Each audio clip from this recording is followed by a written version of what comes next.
Kisah Ikrimah Abu Jahal merupakan salah satu perjalanan transformasi paling dramatis dalam sejarah Islam.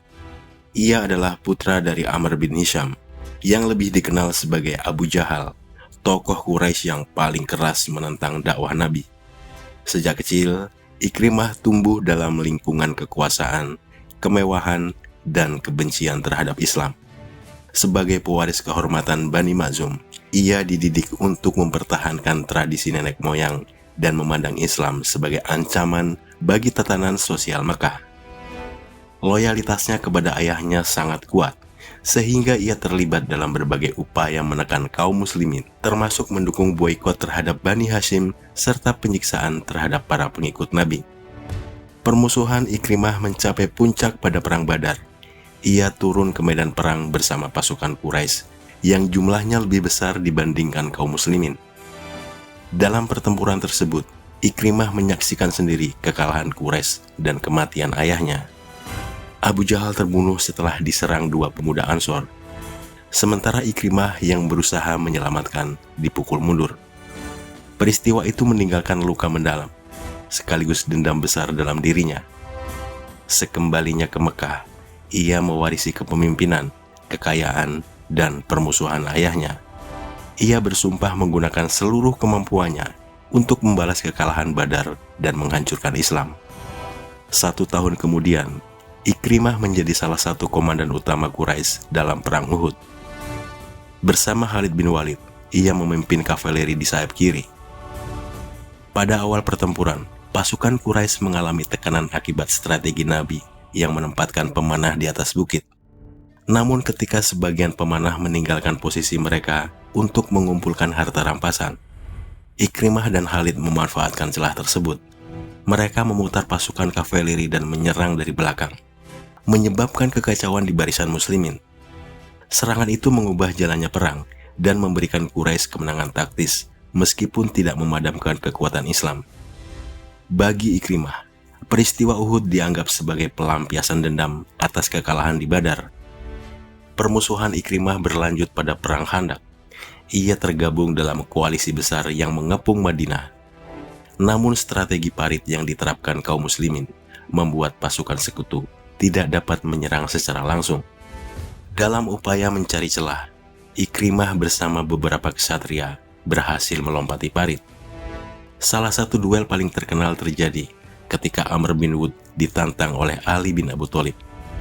Kematian Amr bin Wud dalam duel tersebut mengguncang mental pasukan sekutu, termasuk Ikrimah. Pengepungan pun berhasil tanpa hasil setelah badai besar menghancurkan kemah mereka. Kegagalan ini mulai menimbulkan keraguan dalam diri Ikrimah, meskipun ia belum menerima Islam. Perubahan besar terjadi saat Fatu Mekah.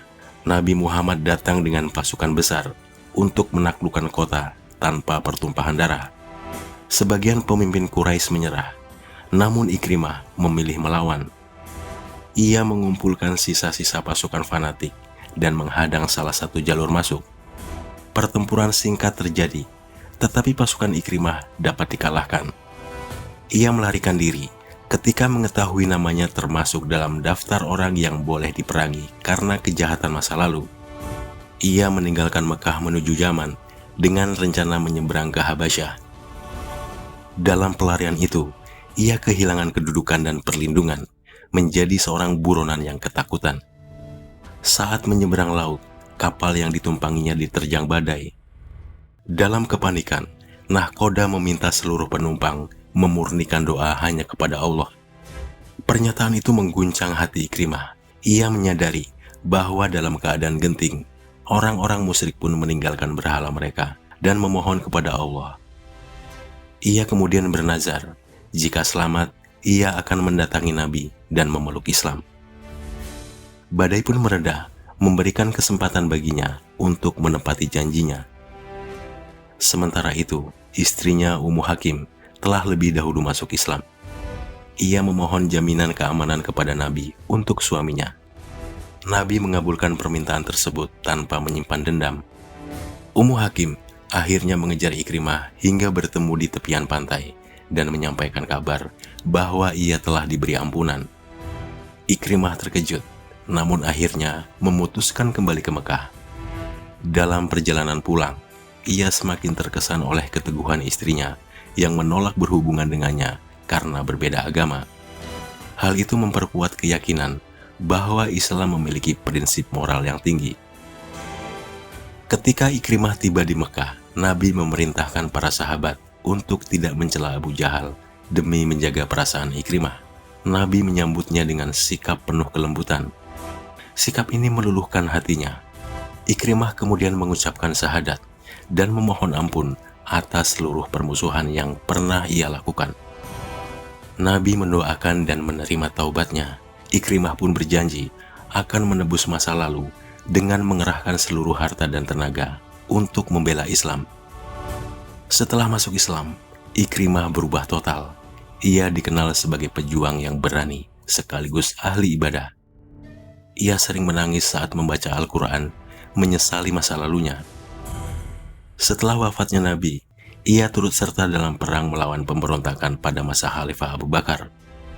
Ia dikirim ke berbagai wilayah seperti Oman dan Yaman, menunjukkan keberanian luar biasa dalam menegakkan stabilitas umat. Puncak pengorbanannya terjadi pada Perang Yarmuk, melawan pasukan Bizantium yang jauh lebih besar. Melihat tekanan berat pada pasukan muslimin, Ikrimah mengumpulkan sekitar 400 prajurit dan menyuruhkan sumpah untuk bertempur sampai mati.